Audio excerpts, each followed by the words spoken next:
금쟁이를 계속 보겠습니다. 그 백사 쪽에 지금 9번에 있는 내용인데요. 지금 신설된 거죠. 그래서 8번째 금쟁인데 원래는 시세교란행위 제목을 이렇게 붙였거든요. 그래서 부당한 이익을 얻거나, 그러니까 개공 등이 본인이 부당한 이익을 얻거나 제3자, 소유자 등에게 부당한 이익을 얻게 할 목적으로 거래가 완료된 것처럼 꾸미는 등 중개사물의 시세에 부당한 영향을 주거나 줄 우려가 있는 행위예요. 그러니까 이건 뭐 부연 설명 없어도 시세보다 높게 거래됐다고 소문을 내는 행위, 자전거래 이런 것들을 전부 다 차단시킨 건데, 예를 들어 시세가 지금 10억이 가고 있는데 이게 13억에 거래됐다고 소문을 내는 겁니다. 그럼 이제 금지행위로서 처벌하겠다는 얘기예요. 그래서 이걸 시세교란 행위 이렇게 지금 붙였습니다. 3-3이죠. 그래서 가볍게 이해만 해두시고요. 자, 그 다음에 이제 9번째 금지행위로 단체 구성 중개 제한 행위. 그래서 지역별로 지금 현재 개공 등의 단체가 모두 구성이 돼 있거든요. 돼 있는데 이 단체를 구성해서 이 단체에서 특정 물건에 대한 중개를 제한한다든가, 또는 단체 구성은 이의자와 공동 중개를 제한하는 행위. 그래서 이렇게 뭐 단체 구성하면 전부 다 공동 중개 제한합니다. 그럼 이때는 이제 3년 이하의 적 또는 3천만 원의 벌금에 처한다. 이렇게 지금 규정을 둔 거예요. 그래서 이렇게 모임을 형성해가지고 단체 구성은 이의자와 공동 중개를 제한했다든가 특정 물건 중개하지 말아라 이렇게 하게 되면 이때는 이제 단체 구성 중개 제한 행위로서 처벌을 받습니다. 그래서 개공등의 금지행위가 바로 9가지가 이거예요. 그래서 법문의 순서가 매, 무, 수, 거 이거는 1-1이고 증, 직, 투, 시, 단으로 기억하세요. 그래서 증직, 투, 시, 단 이거는 3-3입니다. 그래서 이 정도. 자, 그럼 이제 33조 제2항이에요. 그래서 교재 105쪽으로 넘어갑니다. 법제 33조 제2항에 있는 금지행위인데 누구든지 시세에 부당한 영향을 줄 목적으로 다음의 어느 하나에 해당하는 방법으로 개업공사 등의 업무를 방해해서는 아니 된다. 거기 4번 찾았어요? 105쪽에 지금 4번에 있네요. 누구든지 시세에 부당한 영향을 줄 목적으로 다음 각호 행위를 해서는 아니 된다 그랬어요. 이게 그럼 일반인도 포함될 수 있다는 거죠, 지금. 그래서 이제 주로 일반인을 대상으로 이 금지 행위를 이제 규정을 한 거예요. 그래서 이제 아파트 지금 분여자회라든가 아파트 단체에서 말이에요.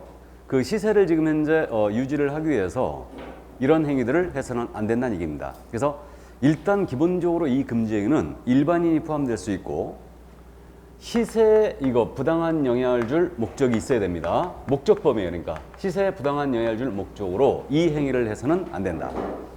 해서 첫 번째, 안내문 온라인 커뮤니티 등을 이용해요. 그러니까 마음카페라든가 SNS 이런 것들을 이용하여 특정 계공에 대한 중개 의뢰를 제한합니다. 그러니까 저 계공은 우리말을 잘 안 들으니까 의뢰하지 말아라 이렇게 제한한다든가, 또는 특정 계공에 대하여 중개 의뢰를 유도하는 거예요. 그러니까 시세보다 현저하게 높게 표시 광고하거나 중개를 하고 있는 계공이 있어요. 그래서 이 계공 우리말을 잘 들으니까 이 계공한테만 의뢰를 하도록 유도를 합니다. 그래서 다른 계공을 부당하게 차별하는 행위.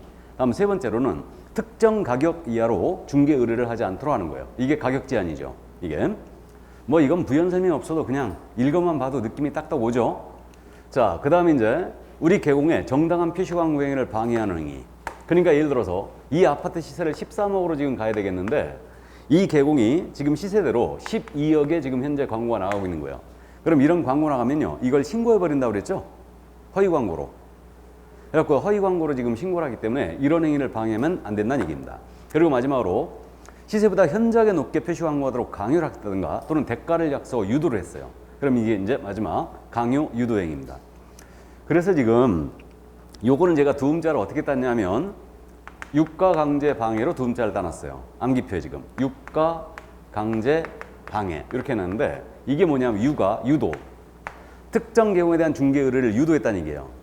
그 다음에 이제 가는 특정 가격 이하로 이제 중개 의뢰하지 않도록 했다. 다음에 강요죠, 이거. 강은 강요. 시세보다 현저하게 높게 표시 광고하도록 강요했거나 유도했거나. 그 다음에 제는 특정 계획에 대한 중개 의뢰를 제한했다는 얘기예요. 그 다음에 정당한 표시 광고 행위를 방해했다는 얘기죠. 유가 강제 방해. 그래서 이렇게 이해를 해 두시고요. 자, 그래서 금지 행위 다 봤습니다. 14가지를 다 본 거예요, 이제. 그러면 이 금지 행위를 실효성 있게 하기 위해서 부동산 거래일서 교란행위 신고센터를 지금 현재 운영하고 있거든요. 그래서 이 신고센터의 설치 운영은 국토부 장관이 할 수 있어요. 그래서 부동산 거래일서 교란행위 신고센터, 이거는 국토부 장관이 설치 운영할 수 있다. 일단 그러면 부동산 거래소 교란행위가 과연 뭔데? 이게 이제 106조, 우리 교재 106조에 지금 실려 있는데 이게요, 간단하게 정리하면 이렇게 돼요. 시단. 시가 뭐예요? 시세교란행위. 단. 단체 구성 중개제한행위. 다음에 부동산 거래일서 교란행위 해가지고 시세교란 목적 개공 등에 대한 업무방해행위가 있죠. 이게 그래서 이게 바로 다름 아닌, 그래서 이제 요게 유가강제방해인데 요게 다름 아닌 부동산 거래일서 교란행위예요. 요게. 그리고 꼭 명심을 할 게 부동산 거래일서 교란행위 신고센터를 현재 설치 운영을 하고 있는데 이게 포상금제로 들어왔다는 거예요, 지금. 그래서 부동산 거래일서 교란행위를 한 자를 신고했잖아요. 그럼 포상금이 지급될 수 있습니다. 그래서 포상금이 지급되는 신고발 대상으로 지금 현재 이게 추가된 거예요. 그래서 이 점을 꼭 기억해 두셔야 돼요. 그러면 금지행위 중에 의뢰인과 직접 거래한 자든가 또는 보수를 초과한 자, 나아가 쌍방대리한 자, 투기 주장을 한 자, 매매업을 한 자, 이들을 신고했어요. 포상금 준다 안 준다? 안 준다. 맞죠? 그러니까 구분 꼭 해놓으셔야 됩니다. 그래서 부동산 거래일서 교란행위, 시세교란행위, 단체 구성 제한행위, 다음에 개공 등에 대한 업무방해행위, 유가강제방해에 걸렸다. 그러면 이제 부동산 거래일서 교란행위 신고센터로 운영이 되고 있고 신고센터에 신고를 했잖아요. 그럼 포상금도 지급할 수 있다는 얘기입니다. 그래서 이 점 잊으시고, 그러면 이 신고센터는 현재 국토부 장관이 설치 운영할 수 있고요. 이걸 현재 위탁하여 운영하고 있습니다. 한국감정원 이름이 바뀌었죠. 한국부동산원으로 바뀌었어요. 그래서 한국부동산원에서 현재 위탁을 받아서 운영을 하고 있습니다. 현재. 그러면 요 한국부동산원은 이제 운영 규정을 정하여 국토부 장관의 승인을 받고 일단은 운영을 지금 현재 하고 있는데 그 나머지 절차에 대한 부분이 있잖아요. 요건 간단하게 그냥 그림으로 보고 넘어가겠습니다.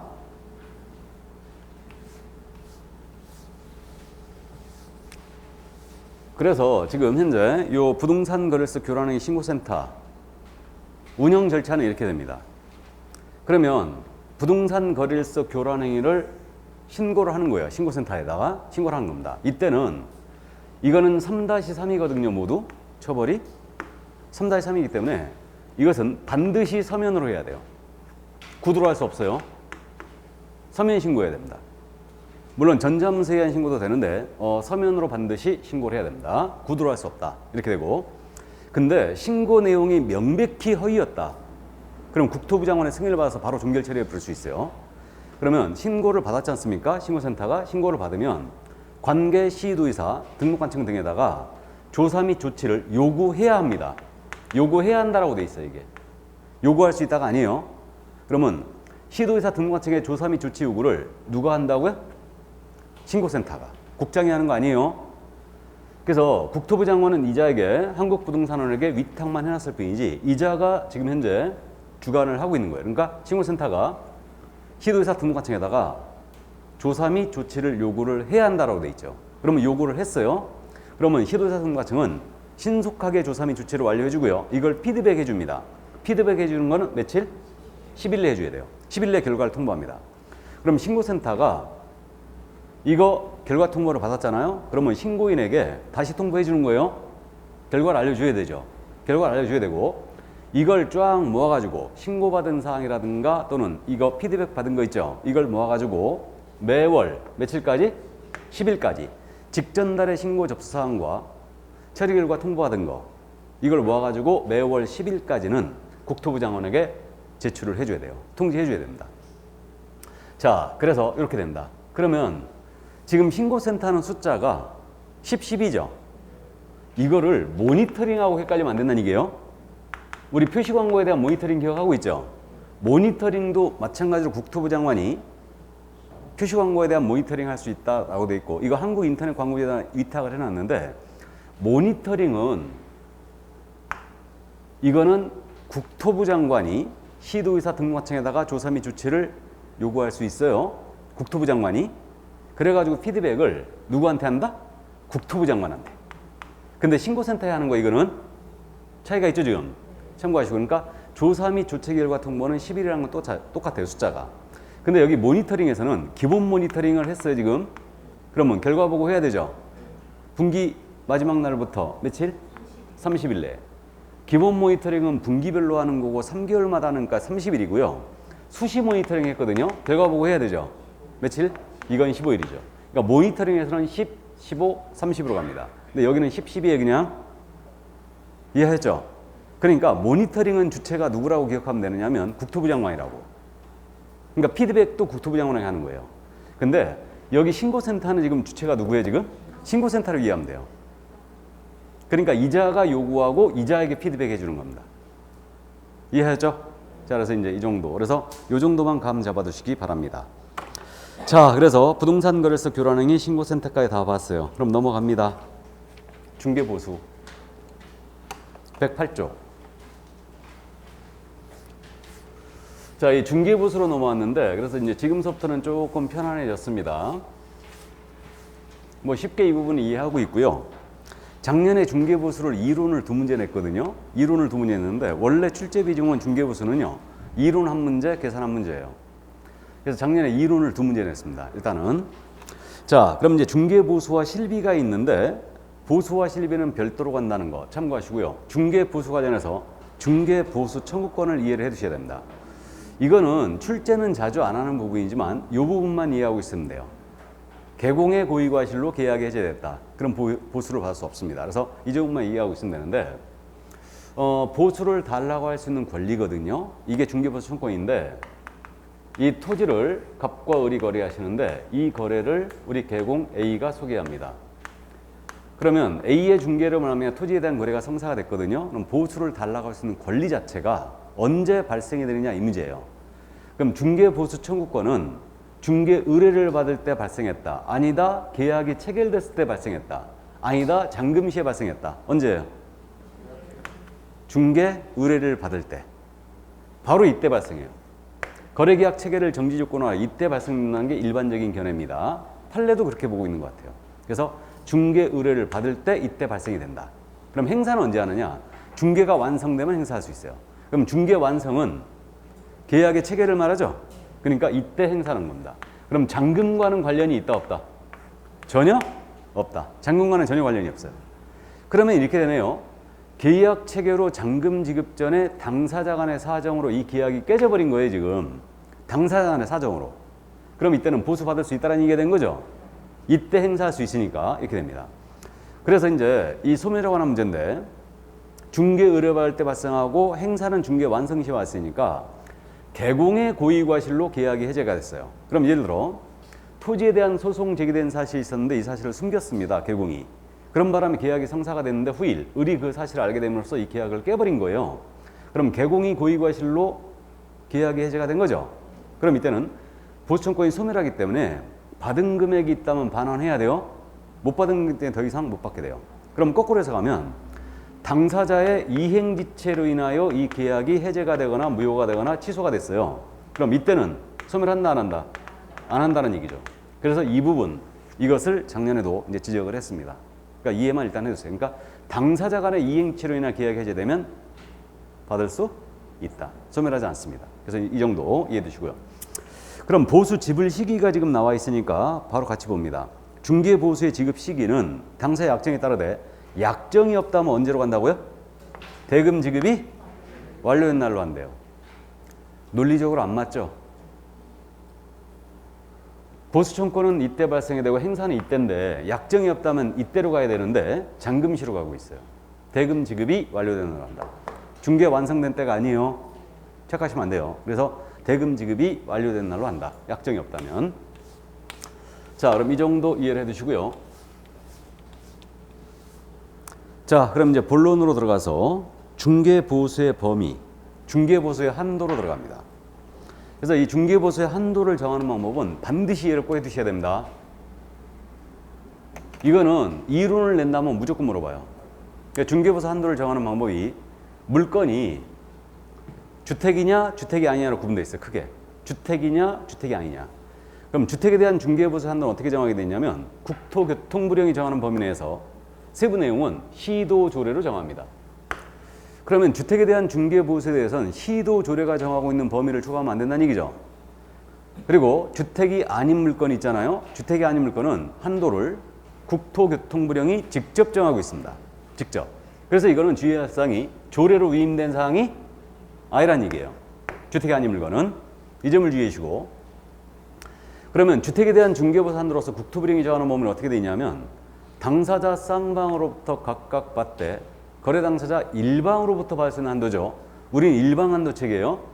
일방으로부터 매매 교환이다. 주택의 매매 교환은 거래 금액의 1천분의 9, 0.9%죠 이건. 0.9% 정해주고 임대차 등은 거래 금액의 1천분의 8 이내로 하고 있어요.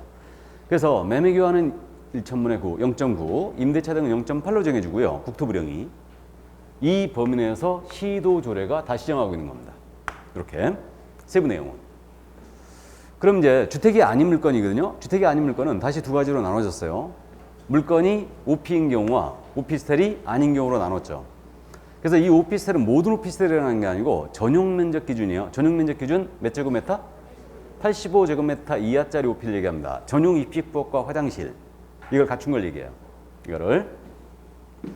그래서 전용 면적이 85제곱미터면 평으로 한 사람 이거 몇 평 나오는 거예요? 25평. 맞죠? 0.3025를 곱하면 되니까 25평이고요. 분양 면적은 오피스텔은요. 공용 면적이 크기 때문에 한 40평 정도 되는 거예요. 아파트라면 이 전용 85제곱미터라면 32평형 내지 35평 정도 되는 거고요. 그래서 어쨌든 좋습니다. 그럼 전용 85제곱미터 이하의 오피라면 매매 교환이잖아요. 0.5%를 최고 한도로 하고 있고 그 다음에 임대차 등은 0.4%를 최고 한도로 합니다. 이렇게. 그래서 이게 반값 보수 만들면서 이렇게 지금 현재 0.4로 되어 있는 거예요. 근데 나머지 물건들, 그럼 주택을 제외하고 오피를 제외한 나머지 물건들에 대해서는 뭐가 있냐면 상가가 있고 85제곱미터 초과하는 오피가 있고요. 토지도 있고 임목 공장재단, 광업재단이 있습니다. 그럼 이것에 대해서는요. 단일 한도 체계로 갑니다. 일방 최고 거래 금액의 0.9% 이렇게 돼 있고요. 그렇다면 상가나 토지에 대해서는 거래 유형, 매매 교환 임대차 구분이 있어요, 없어요? 없어요. 거래 금액에 대한 구분도 없죠.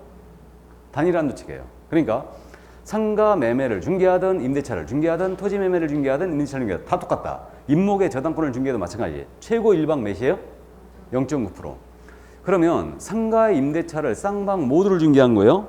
이걸 양타 쳤다고 그러는데 쌍방 모두를 중개했다면 거래 금액의 1.8%까지 받을 수 있죠. 일방 0.9니까. 맞습니까? 자, 그래서 일단 거기까지. 그래서 이 한도 정하는 방법 반드시 해두셔야 돼요. 그러니까 주택은 최종적으로 시도조례가 정하고 있고 주택이 아닌 물건은 국토부령이 직접 정하고 있다.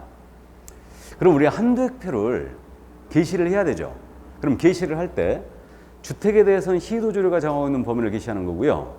주택이 아닌 물건은 국토부령이 직접 정하고 있기 때문에 이 한도 내에서 본인이 받을 한도를 그 한도표에다 명시하여 게시를 해주고 이 게시된 요율을 초과해 받아서는 안 된다고 했죠. 일단 여기까지.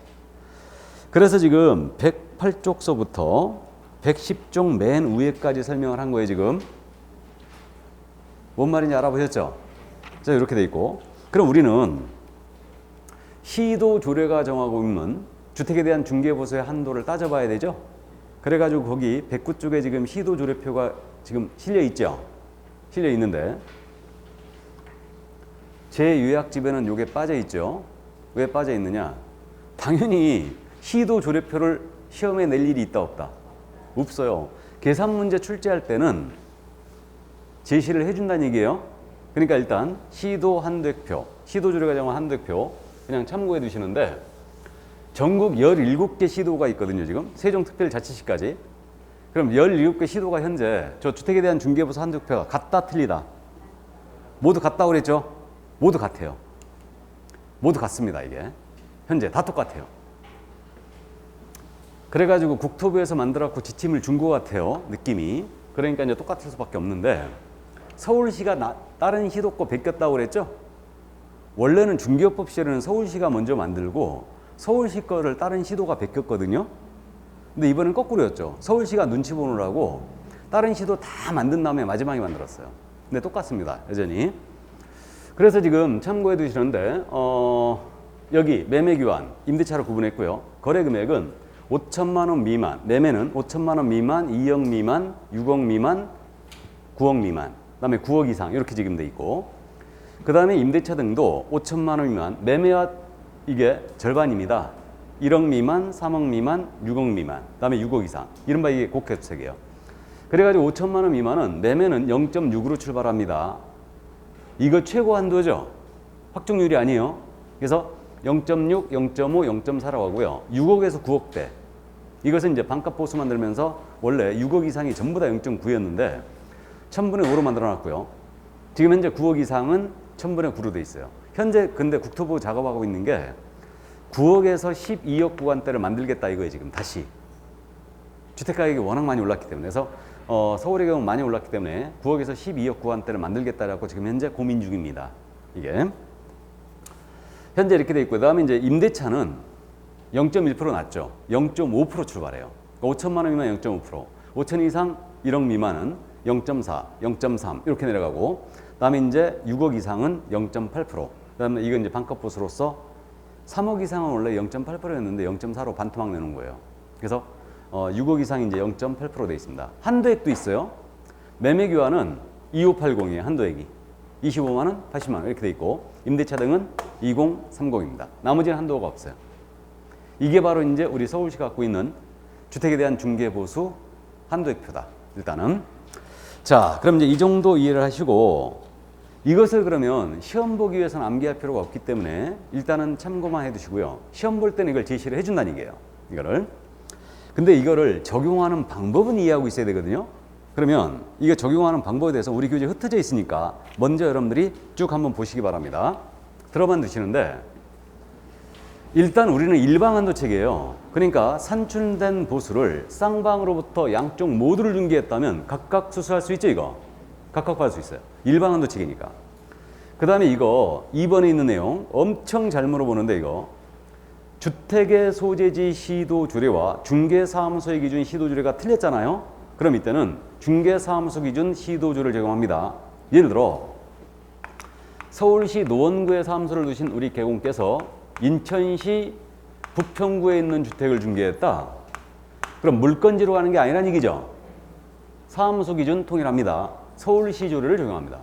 왜 그랬냐면요, 손님은 지금 이 사무소에 찾아왔어요. 그럼 노원구에 있는 사무소니까 여기는 서울시 조례가 게시가 되어 있을 거고, 우리는 전국에 있는 주택을 다 중개할 수 있는데 물건제를 적용한다면 중개할 때마다 이쪽 조례 확인해야 되죠. 그러니까 사무소로 통일합니다.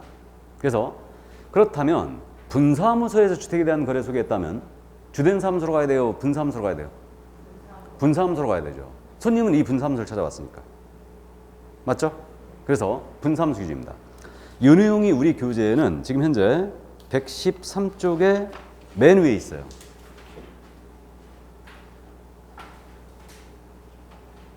맨 위에 동그라미 3번 있죠? 찾았습니까? 이거 엄청 잘못되니까 꼭 이해해 두셔야 돼요. 그래서 이거 이해해 두시고, 다음에 복합건물. 복합건물인데 이 내용은 지금 우리 교재에는 111쪽에 112쪽에 그 중간에 동그라미 2번에 있어요. 동그라미 2번에 주택의 면적이 2분의 1 이상인 경우는 전체를 주택으로 합니다. 그다음에 주택의 면적이 2분의 1 미만이라면 전체 주택률을 적용해요. 그러니까 이게 뭔 얘기냐면 복합 건물인데, 예를 들어서 자 1층이 상가고 2층이 주택이에요. 이게 각각 등기가 나 있는 구분 건물을 하면 이걸 적용할 필요가 없어요. 근데 이게 하나의 건물이었어요. 이걸 실무에서 뭐라 부른다고요? 통건물. 이걸 통건물이라고 불러요. 그래서 단독 건물이라는 얘기죠. 그럼 이런 걸 중개했을 때는 상가 유율이 틀리고 주택률이 틀리거든요. 그럼 이때는 주택의 면적을 기준했어요. 그래서 주택의 면적이 2분의 1 이상이었잖아요. 2분의 1 이상이라면 전체에 대하여 주택으로 하래요. 전체에 대하여. 왜 그래야 되는지는 저도 잘 몰라요. 그래서 이제 주된 부분으로 가라는 얘기인데 왜 주택 면적을 기준했는지 잘 모르겠어요. 그러면 주택 면적이 2분의 1 미만이라면 전체에 대해 상가로 가는 거예요. 그럼 둘이 같다면 주택이 50이고 상가도 50제곱미터였어요. 둘이 같다면 뭘로 가는 거예요? 주택으로 간다. 그러니까 기억을 이렇게 하는 거예요. 상가의 면적과 주택의 면적이 같다면 뭘로 간다고요? 주택. 우리가 이상이냐 미만이냐 이하냐 초과냐 이거 중요하지 않거든요. 중요하지 않은데 주의해야 될 때가 여기에 일단. 그러니까 일단은 면적이 둘이 같다면 주택으로 간다. 이해하셨죠? 그래서 2분의 1 이상이라면 주택으로 간다. 그렇게 이제 기억을 해주시고요. 이때 참고인데 면적 기준 따질 때 있잖아요. 이거 우리는 대장상 면적이에요? 실사용 면적이에요? 예? 대장상 면적이에요. 이걸 세법하고 헷갈리면 안 돼요. 세법은 명심할 게 실질과세의 원칙이에요. 세법은. 그러니까 세법은 대장상 용도와는 관계없이 실제 주택으로 쓰면 그건 주택이에요. 뭔 말인지 아시죠? 그러니까 세법은 실질과세 원칙이기 때문에 실제 사용 용도로 가는데 우리는 대장상 용도로 갑니다. 대장상 용도로. 이해하셨죠? 그러니까 대장상 용도로 갑니다. 그렇게 따져가지고 면적 기준을 따지는 거예요. 참고해 두시고. 그래서 거기 그 112쪽의 중간에 동그라미 2번 인 내용이 바로 이 내용이었습니다. 이해를 해 두시고요. 자, 그 다음에 이제 우리 부가가치세 있죠? 부가세. 우리 4,800 매출액이 넘어서면요. 연간 매출이 4,800만 원 넘어서면은 일반과세라고 들거든요. 일반과세는 부가세 신고 들어가야 돼요. 그렇기 때문에 우리 중개보수의 한도는 부가세가 포함된 거다, 별도다? 별도다. 부가세 별도로 갑니다. 그럼 법정 보수가 300만 원 나온 거예요. 그러면 부가세 30만 원 더 받을 수 있죠? 그래서 이제 요 점 이해해 두시고 부가세는 별도로 간다. 다음에 중개보수 한도를 초과하는 약정을 했어요. 그러면 초과하는 부분만 무효라고 그랬지 전부가 무효가 된 것은 아니다. 이거는 금지행에서 나왔던 판례입니다. 그래서 이미 이제 금지행 쪽에 이 판례가 실려 있고 여기서 참고 무등록 중개업을 하는 자예요. 근데 무등록 중개업을 하는 자가 중개 의뢰인과 보수에 관한 약정을 한 거예요. 무등록업자가 보수 약정을 했다. 이 약정은 전부 무효 맞아요? 무등록 중개업을 하는 자가 의뢰인과 보수 약정을 한 거예요. 이건 전부 무효 아니에요? 왜 그러십니까? 이건 전부 무효죠. 그러면 무등록업자의 보수 청구권 인정해야 하네요. 인정하지 않죠? 그럼 무등록업자의 보수 청구권 인정하지 않는다는 게 무슨 뜻이에요, 그게? 중개사무소에 개설 등록을 하지 않냐고 중개업을 하는 자가 부동산 매매 계약을 중개하면서 의뢰인과 체결한 보수에 관한 약정은 강행 규정을 위반했으므로 이건 무효다라는 게 대법원의 태단입니까? 그러니까 무등록업자가 의뢰인과 체결한 보수 약정은 전부가 무효예요. 근데 개공이 의뢰인과 체결한 보수 약정은 초과하는 부분만 무효예요. 뭔만 이해하셨죠? 이 판례들 이해해 두시고요. 근데 무등록 중개업 자체가 아니었어요. 우연한 기회에 한 번 정도 소개하고 의뢰인과 보수받을 것을 약정했습니다. 이 약정은 과하지 않은 이상은 유효라는 거죠. 과하지 않은 이상은 일단 유효다. 감 잡았어요? 그래서 이 정도 이해를 일단 해두시고요. 그래서 과하지 않은 이상은 유효다. 자, 그러면 이제 요거 여기까지 이제 적용 방법에 대해서 이해를 일단 해두시고요. 이제 중개보수 계산을 연습해 봅니다. 그래서 교재 110쪽으로 다시 돌아왔어요.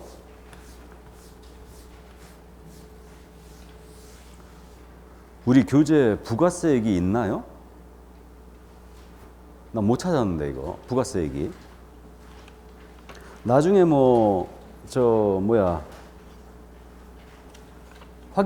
나중에가 아니고 우리가 확인설명서 쓰면서 넘어왔죠 이미. 부가세는 별도로 한다면 확인설명서에 써 있었죠? 중개보수에. 그래서 이제 이 정도 이해만 해주시고요. 자, 그럼 중개보수의 계산으로 넘어가는데 계산식은 일단은 거래금액에다 중개보수율 곱하고 산출액이 나올 거예요. 그럼 주택에 대해서는 한두 획이 있더라 이거예요. 2580, 2030이 있는데 한두 획과 비교해 항상 적용금액 받는 거예요. 산출액이 더 크면 한두 획 받아야 되고 한두 획이 더 크면 산출액 받아야 되고요. 둘이 같다면 아무거나 받아도 돼요. 이때 거래금액을 무엇으로 할 거냐? 이것이 이제 거래 유형에 따라 달라지는 거죠. 그래서 거래 유형이 매매였습니다. 그럼 매매는 매매 대금으로 하면 돼요. 자, 그래서 계산의 편의를 위하여 싼 것으로 연습합니다. 싼 것으로. 자, 아파트 1억 8천짜리였어요. 여러분들은 그 보수요율 교재 109쪽에 지금 이제 주택에 대한 중개보수율이 실려 있잖아요. 그거 보셔도 돼요. 1억 8천짜리면 요율이 몇 프로? 5천만 원 이상 2억 미만은 0.5%죠. 그러니까 이거는 90만 원 나오는데 한도액 있죠? 한도액이 얼마? 80만 원입니다. 이걸 쌍방각각부할 수 있어요. 10만 원 더 받으면 1년 이하의 징역입니다. 자, 그 다음에 이제 상가 2억짜리였어요. 상가 매매가 2억짜리. 최고율로는 몇 프로? 0.9%다. 상가는 무조건 상가 토지 입광고는 0.9%죠. 그래서 180만 원 쌍방각각부할 수 있고요. 그래서 상가가 짭짤한 거예요. 그 다음에 85제곱미터 이하의 OP였어요. 매매가 2억이었습니다. 최고율 연소합니다. OP 0.5%다. 그래서 100만 원 쌍방각각부할 수 있습니다. 중개보수 계산 문제를 낼 때요. 주택은 제시를 해줍니다. 근데 상가나 OP 같은 건 제시 안 해요. 암기하고 있어야 됩니다. 그리고 높아심에서 들은 말씀인데 이거 원래 이제 특강할 때 이런 얘기들은 이제 다 하는 건데 여러분들 계산 문제를 풀면서 말이에요. 이게 쌍방이냐 일방이냐도 구분 못 하시는 분들이 있어. 물을 때. 개공이 받을 수 있는 중개보수의 최대액 또는 총액이라고 부르는 거예요. 개공이 받을 수 있는 최대액이라고 물었어요. 이거 쌍방이 일방이에요. 쌍방이다 이거는. 그럼 곱하기 2 해놓고 계산된 금액에 곱하기 2하에 답을 쳐야 되죠. 근데 만약에 개공이 매도인으로부터 받을 수 있는 최대 이렇게 물어보면 일방이에요. 그래서 일단 참고해 두시고. 자, 그래서 매매 문제 없습니다. 문제 없는데 점유계정이 문제죠. 점유계정. 점유계정은 들어봤죠? 민법 시간에. 점유계정이 이거 아닙니까? 팔고 임차한 후 주저앉은 증거예요. 그러니까 갑이 을한테 아파트를 팔죠. 매매를 했어요. 이 거래를 개공이 소개했어요. 근데 이와 동시에 을을 임대인으로 갑을 임차한 후는 임대차 계약까지 소개한 거예요. 그래서 이러한 경우가 바로 점유계정입니다. 팔고 주저앉은 거죠. 임차한으로. 이런 경우인데 이때는 매매계약서, 임대차 계약서 따로 써지지만 이때는 매매만 적용하여 보수받으라는 게 우리 국토부령입니다. 매매만 적용한다. 왜 그래야 되는지는 저도 몰라요. 일단 그래서 팔고 임차한 후 주저앉은 경우입니다. 그러니까 세 가지 요건을 다 충족해야 돼요. 이 내용은 우리 교재 지금 현재 어디 있냐 하면 거기 111종 맨 밑에 있어요. 중개보수의 적용 기준. 찾았습니까? 거기에 있죠. 그래서 이겁니다. 동일 중개대상 무리에 대하여 동일 중개대상 무리에 대하여 동일 당사자에 됩니다. 동일 기회 매매를 포함한 그 외의 거래에 함께했다. 그럼 이때는 뭐만 적용한다? 매매만 적용한다. 세 가지 다 충족해야 됩니다. 동일 물건, 동일 당사자, 동일 기회 매매를 포함한 그 외의 거래에 함께했다. 그럼 이때는 매매만 적용합니다. 그 점을 이해해 주시고요. 근데 실무적으로 점유계정은 흔치 않아요. 흔치 않고요. 이 경우가 훨씬 많죠. 갑과 을 사이에 매매를 소개했어요. 임대차 계약은 변고한 거예요. 그럼 을로부터 이때는 따로따로 받을 수 있다 없다? 따로따로 받을 수 있다. 맞죠? 예, 그래서 일단 그 정도 감 잡아 두시고요.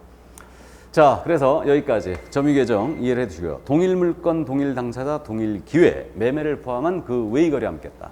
점유계정 잘 물어봅니다. 이해 꼭 해 두셔야 돼요. 그러니까 세 가지를 다 충족해야 된다. 동일 물건, 동일 당사자, 동일 기회에 된다. 이게. 자, 그 다음에 이제 교환으로 가볼까요? 교환계약은 거래금액이 두 개 나올 수 있죠. 분양권이 먼저네? 거기 110쪽에 지금 동그라미 4번에 분양권이 있는데 분양권은 우리가 판례를 미리 보고 왔죠. 이거 분양가에다가 프리미엄으로 가는 거 아니라고 그랬죠. 기납입금의 프리미엄으로 갑니다. 이렇게 하는데 그러면 예를 들어서 분양가액이 5억이었어요. 여기에 계약금 5천 들어갔고 1차 중도금 1억이 납입이 됐고 여기에 P가 5천이 붙은 거예요. 그럼 중개부 산정 기준금액이 얼마예요? 2억이다. 2억. 2억이었다면 이게 만약에 주택이었어요. 주택률 주고하면 되죠. 매매. 그럼 2억은 0.4%예요. 2억 이상 6억 미만은 딱 2억이 나왔다. 그럼 0.4%입니다. 2억 이상 6억 미만이 0.4니까. 그래서 0.4%. 그럼 80만 원 쌍방각할 수 있고요. 이 물건이 만약에 상가였잖아요. 상가라면 계산해봤죠. 지금 180만 원 나오죠. 0.9%니까 그 다음에 오피스텔 85제곱미터 이하 오피라면 곱하기 0.5%죠. 그러니까 100만 원 쌍방각급할 수 있어요. 그래서 분양권의 경우는 기납입금의 프리미엄으로 간다는 거 이해를 꼭 해두시고요. 분양가액의 프리미엄이 아니다. 일단 자, 그래서 매매와 분양권 계산을 해봤고요. 교환계약으로 가볼까 이제? 자, 그럼 이제 교환계약입니다. 교환은 거래금액이 두 개 나올 수 있기 때문에 교환은 큰 것을 기준합니다. 거래금액이 큰 것 기준으로 중개부서 한정한다. 그럼 예를 들어 단독주택 5억짜리하고 아파트 4억짜리를 맞바꾼다. 이렇게. 그러면 이게 5억에 기준한다는 얘기죠. 그럼 5억짜리 0.4%죠. 2억 이상 6억 미만은 0.4%니까. 그래서 0.4는 200만 원 쌍방각급할 수 있어요. 그럼 왜 교환은 거래금액 큰 것 기준이냐면요. 5억짜리를 줬으니까, 5억짜리를 받았으니까 큰 거에 따른 붓을 묻는 거예요.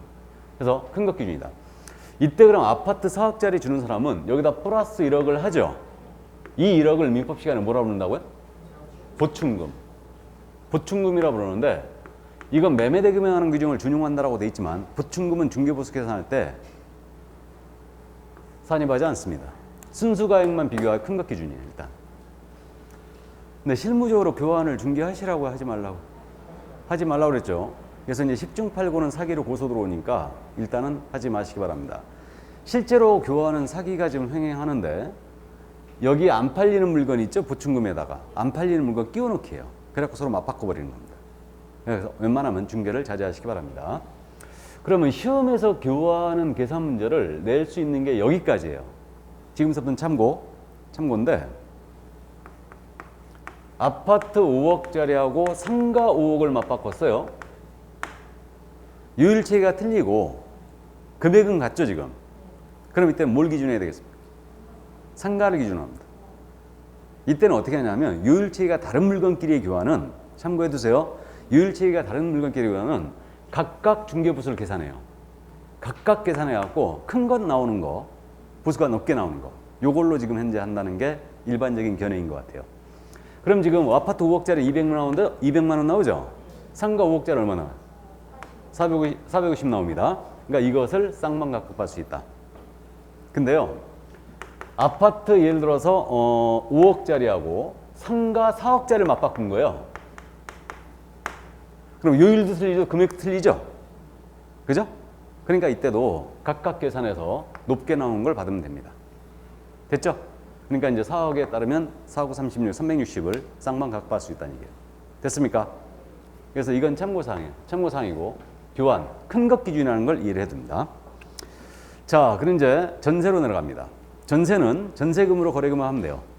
그러면 이제 전세는 예를 들어서 아파트 전세 8천, 계산의 편의가 싼 거로 합니다. 0.4%죠. 32만 원 나오는데 이거 한도액 있어요? 5천 이상 1억 미만 한도액은 2030, 30만 원 있죠. 이걸 쌍방각급할 수 있어요.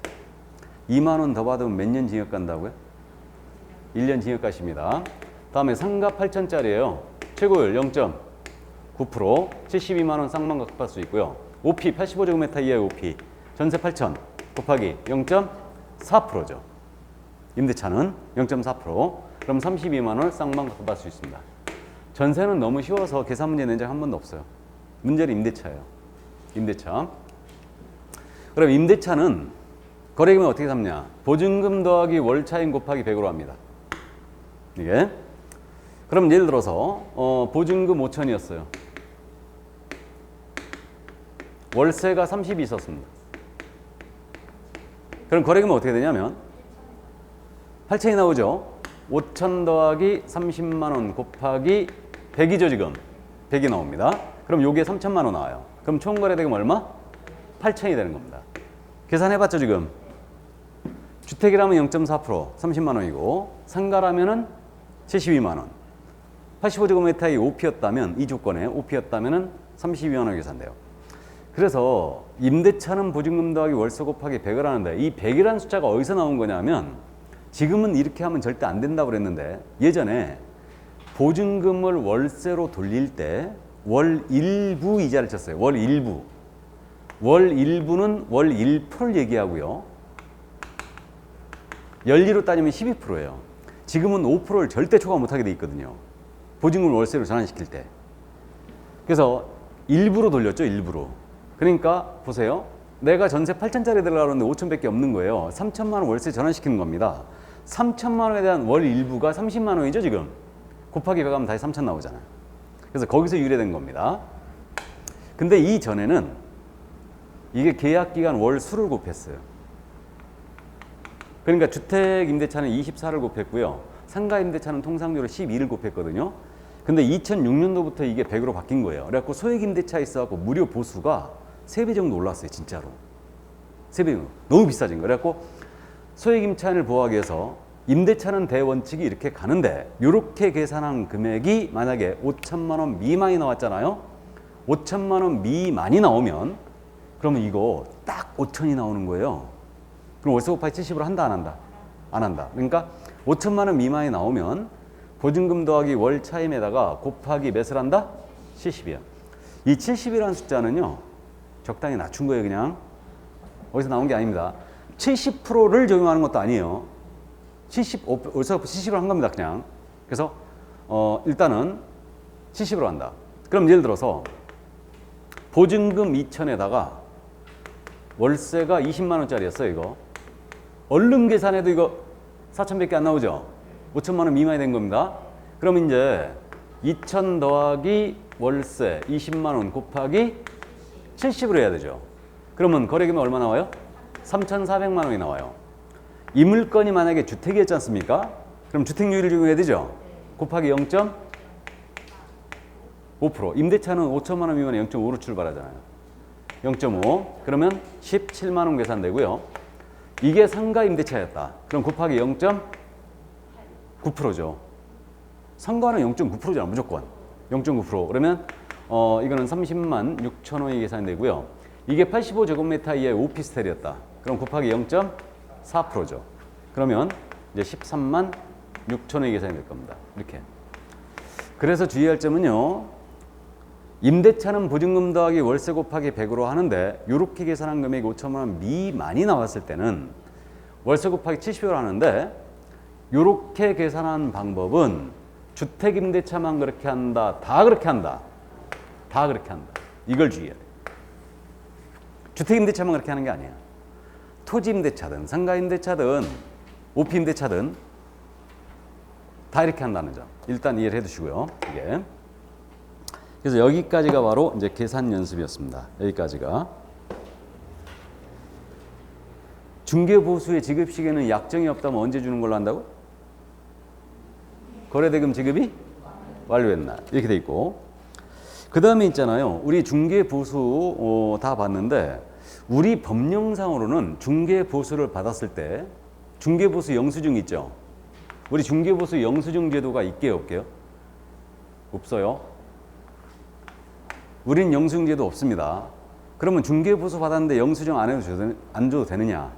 아닙니다. 꼭 줘야 됩니다. 근데 우리 법령상으로 영수증 제도가 없어요. 왜 그랬냐면, 우리는 소득세법에 적용을 받는 사업자들이에요, 지금. 사업자들은요, 용역을 제공하고 또는 그 업무를 수행했잖아요. 그때 대가를 받았다. 반드시 영수증 끊게 돼 있어요. 소득세법에서. 그는 끊게 돼 있습니다. 그래가지고 두 법이 같이 규제할 필요는 없다. 그래갖고 우리 쪽 영수증 제도를 폐지한 거예요. 뭔 말인지 아시죠? 그럼 공인인증사 법령상으로는 중개보수 영수증 제도가 있다, 없다? 없어요. 근데 소득세법에 따라서 반드시 영수증 교부해야 되고, 나아가서 우리는 소득세법 시행령에서요, 고소득 직업군으로 분류돼 있어요. 고소득 직업군. 고소득 직업군 대표적으로 누가 있겠습니까? 변호사, 의사, 법무사, 세무사, 회계사, 공인중개사가 들어가. 공인중개사가. 그래가지고 우리 고소득 직업군에 해당하는 사람들은요, 반드시 현금 영수증 가맹점 가입해야 됩니다. 그래서 여러분들 개업하시면요, 무조건 가입해야 돼요. 현금 영수증 가맹점으로 무조건 3개월 내 가입해야 됩니다. 업무 개시 후 3개월 내에 반드시 해야 되고요. 이거 현금으로 10만 원 이상 보수 받았잖아요. 그러면 손님이 얘기 안 해도 무조건 끊어야 됩니다. 아셨죠? 그래서 우리 법상은 영수증제도가 폐지됐다. 그래서 일단 그 정도 이해를 해주시고요. 아, 그래갖고 제가 그 얘기 했잖아요. 송도에서 우리 젊은 친구가 300만 원 현금영수증 안 끊었다가 신고하는 바람에 내가 그 얘기 안 했나? 안 했어요? 그래갖고 우리 연합회에서 공지 나가서 공지. 젊으신 분들한테 웬만하면 현금영수증 끊어주세요 하고 공지 나갔어요. 300만 원을 보수를 받았거든. 받았는데 젊은 친구라 현금영수증 뭐 필요 없겠지. 그러면서 또 이제 슬쩍 물어봤대. 영수증 필요하세요? 그랬더니 필요 없다고 그랬대. 그래가지고 그냥 안 끊어준 거예요, 현금영수증을. 그랬더니 얼마 지나갖고 세무서에서 연락 온 거예요. 왜 현금영수증 발행 안 했냐고 신고 들어왔다고. 현금영수증 미발행 신고포상금 얼마인지 아닙니까? 이거 신고포상금 있어요. 신고포상금은 세금은 무조건 20%예요. 신고포상금이. 안 끊어준 금액이 얼마? 20%. 그럼 얘는 60만 원 받아간 거야. 우리 개공은 이거 150% 맞아버려요. 150%. 안 끊은 미발행 금액의 150%. 그래갖고 공지 떴어요. 웬만하면 젊으신 분들한테 현금영수증 끊어주라고. 무섭죠? 그러니까 현금영수증 가맹점으로 가입해야 됩니다. 무조건 가입하셔야 돼요. 개업하면 다 가입합니다. 오고 가는 현금 속에 싹 트는 국민경제인데 어쨌든 카드 전국적으로 지금 11만 명의 개공 중에 카드 가맹점 지금 가입이 돼 있는 데가 카드로 결제할 수 있는 이제 중개보수를 계산할 수 있는 데가 전국적으로 제가 이제 그 협회에서 일단 추산하기를 한 1,500개 정도 있는 걸로 지금 추정하고 있어요. 1,500개 정도. 11만 명의 개공 중에. 나머진 전부 다 현금이죠. 자, 그럼 실비로 갑니다. 113쪽의 실비. 이 실비는 잘 안 내거든요. 그래서 실비의 종류는 일단 두 가지가 있는데 권리관계 등의 확인에 소요된 실비가 있고요. 계약금 등의 반환점 이행 보장에 소요된 실비가 있어요. 종류는 두 가지가 있습니다. 이게 인정된 취지를 이해하지만 실비의 부담자가 누구냐? 실비의 부담자만 주의하면 되는데 제도의 취지를 이해하면 이걸 쉽게 이해할 수 있어요. 권리관계 확인에 소요된 실비는 왜 인정이 돼 있냐면요. 확인 설명을 하면서 우리는 말로만 하면 안 돼요. 토지대장, 건축물대장 같은 걸 제시를 해줘야 돼요. 그러니까 그거 발급받는 비용이에요. 이게 권리관계 등의 확인에 소요된 실비다. 이렇게 돼 있고 계약금 등의 반환점 이행 보장에 소요된 실비. 지난주에 공부했죠. 개공이 자신의 명의로 계약금 등을 예치할 때는 보증 설정 같은 거 하라고 그랬어요. 그 비용 발생됩니다. 그렇기 때문에 이걸 이제 물어줄 거라는 취지예요. 그래서 이래서 인정이 돼 있고요. 그럼 실비의 한도는 어떻게 돼 있냐면 주택에 대한 중개 보수의 한도 정하는 것과 똑같아요. 그래갖고 국토교통부령이 정하는 범위 내에서 시도 조례로 실비도 위임돼 있습니다. 그래서 물건지 조례와 만약에 사무소 기준인 시도 조례가 틀렸잖아요. 그럼 실비도 마찬가지로 어디로 간다? 사무소로 통일합니다. 일단 이렇게 돼 있고요. 그래갖고 국토부령은 어떻게 실비 한도를 정했냐면 두루뭉실하게 정해놨어요. 그 말이 그 말이다. 권리관계 등의 확인에 소요된 실비의 한도는 권리관계 등의 확인에 드는 비용으로 하고 계약금 등의 반환점 이행 보장에 소요된 실비의 한도는 계약금 등의 반환점 이행 보장에 드는 비용으로 한다 그랬어요. 그 말이 그 말이에요. 대충 정해주고 조례가 세부 사항을 정하고 있어요. 그래가지고 지금 현재 우리 서울시유로 똑같은데 거기 113쪽이 지금 맨 밑에 서울시유가 실려 있죠. 전국 시도조례가 똑같아요. 다 똑같은데 봤더니 재증명 발급비, 열람비, 교통비, 숙박비 이런 것들이 들어가 있고요. 건당 대행료가 있고요. 그다음에 예치에 대한 수수료, 보증 설정료, 공부 발급비 이런 것들이 있네요. 그럼 결론적으로 조례를 봤을 때 중개 대상물에 대한 광고료라든가 상담료라든가 이러한 것들은 실비다 아니다? 절대 실비 아니에요. 맞죠? 그래서 명목에 불문하고 실비를 더 받아도 안 됩니다. 그래서 일단은 광고료 상담료는 실비가 아니다. 그럼 이런 비용들은 어떻게 하라는 얘기냐? 알아서 하더라고요. 알아서. 뭔 말인지 아셨죠? 자, 그럼 이거 이제 이 비용 발생되는 누구한테 청구할 수 있냐면요. 권리관계 등의 확인에 소요된 실비는 지물건을 팔려고 우리가 공부를 발급받은 비용 아니에요. 그러니까 지가 물어야 되죠. 이 지가 누구다? 권리 이전 의뢰인. 이자가 부담하는 거고 계약금 등의 반환점 이행 보장 제도는 취득 의뢰인한테 유리하다고 그랬죠, 이거. 제도 자체가. 그러니까 이 비용은 취득 의뢰인에게 청구할 수 있다고 그랬어요. 여기까지. 실비의 지급 시기는 그냥 규정이 없으니까 참고하시고요. 그래서 이 정도 여기까지예요. 그래서 이게 바로 이제 실비에 대한 내용이었습니다. 중개보수는 여러분들이 거의 실수 안 합니다. 거의 실수 안 하고. 자, 그래서 중개보수에 대한 내용은 여기까지였어요. 여기까지. 그 공인인증사 협회가 이제 114쪽에 나오고 있죠. 협회. 공인인증사 협회로 이제 들어왔는데 이 협회가요 30회 때 우리가 지금 몇 회 대비하는 거예요? 32회.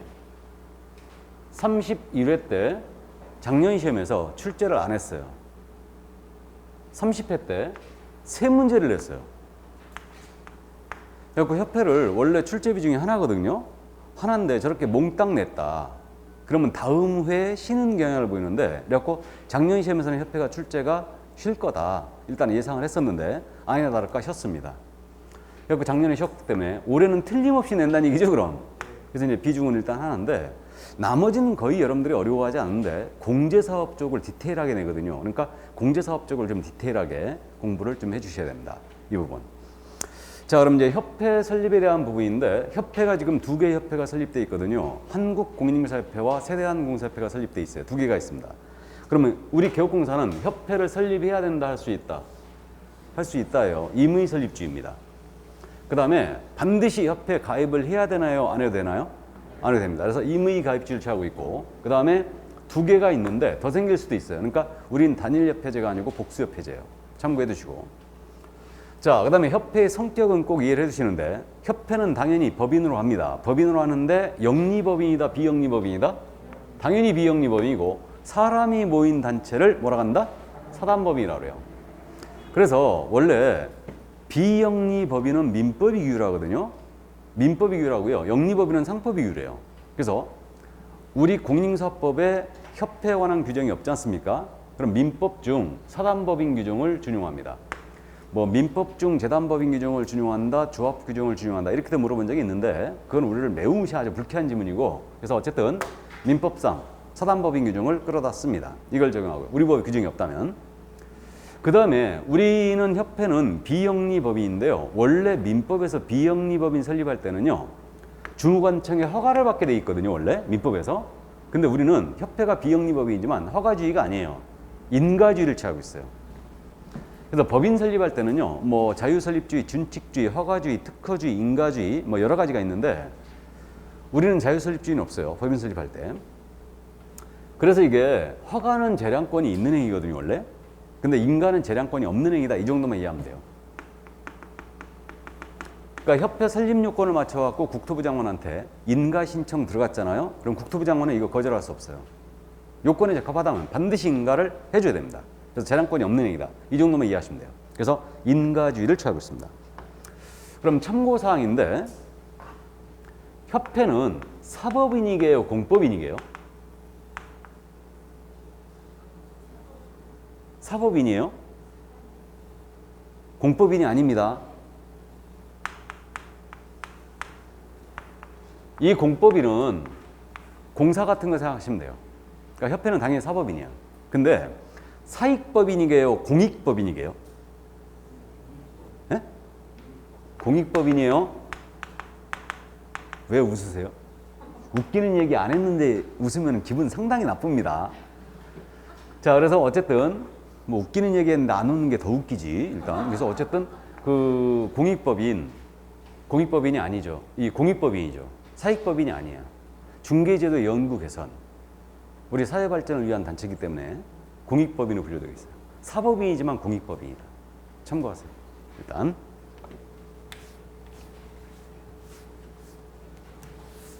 자, 다음에 이제 설립 절차에 대한 부분인데 협회 설립의 절차는 숫자가 나오기 때문에 기억을 하는데 30회 때도 이걸 또 물어봤는데 그 가로놓기를 했었어요.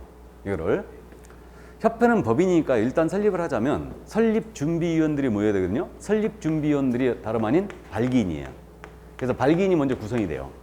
그래서 이들이 모여가지고 정관을 작성하는 겁니다. 그럼 법인은 우리나라 법인들은 전부 다 정관이 있어요. 다 있습니다. 100% 다 있어요. 기본이 되는 준칙인데 그래서 이제 정관을 작성합니다. 협회 회칙이라 이해하면 돼요. 그럼 이때 회원인 개공 이자가 이제 발행이 되는 건데 300명 이상이 모여서 정관을 작성합니다. 그리고 모두 서명 날인해야 돼요. 여기다가 정관에다가 300명 이상이 모여서 정관을 작성한다. 그리고 이제 창립총회를 열어가지고 이 정관에 대하여 이제 과반수 의결을 통과시키는데 창립총회 의결 종족수가 필요합니다. 의결 종족수 몇 명 이상 출석해야 되냐면 600명 이상인 출석해줘야 돼요. 회원인 개공이 출석해줘야 되고 이들은 서울에서만 100명 이상, 나머지 광역시와 도에서는 각 20명 이상이 출석해줘야 됩니다. 일단.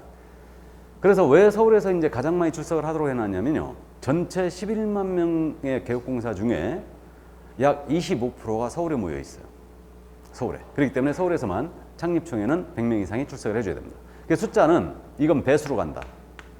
배수 300, 600, 120으로 갑니다. 3612 이렇게 가세요. 3612 300, 600, 120으로 간다. 이거를 16회 때인가 가로넣기를 냈는데 작년, 재작년 30회 때도 가로넣기를 또 냈어요. 이거 똑같이. 그래서 일단 이해해 두시고 300, 600, 120이다.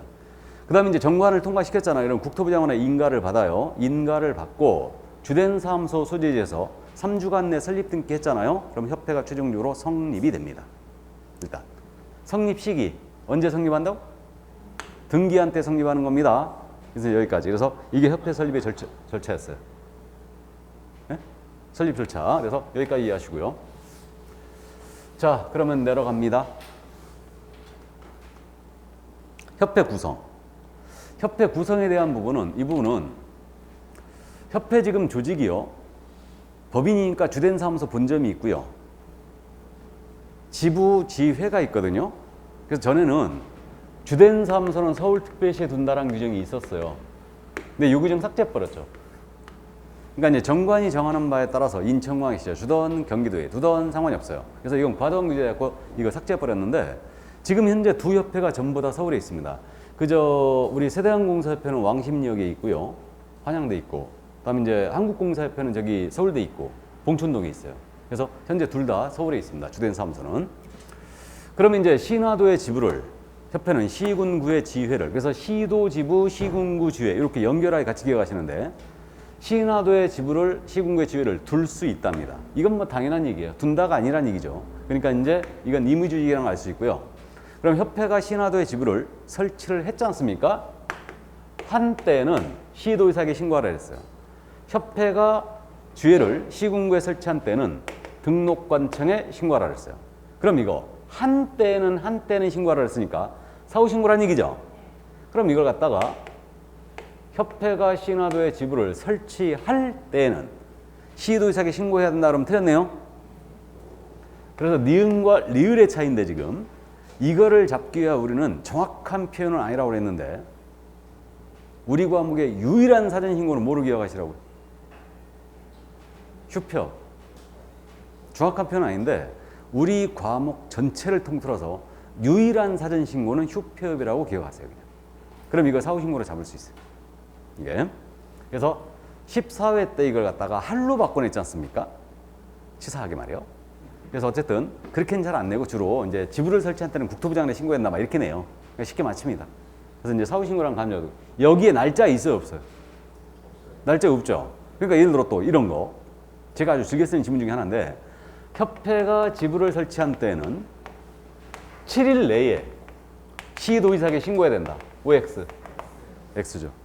날짜? 없어요. 협회의 조직에서는 날짜가 없어요. 이게. 그 다음에 협회는 사단법인이기 때문에요.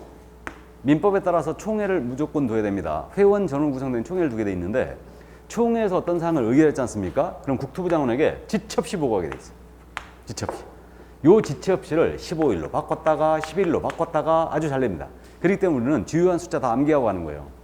5일, 7일, 10일, 15일, 30일. 이거 7일하고 10일은 무조건 암기해야 되고요. 주요 내용을.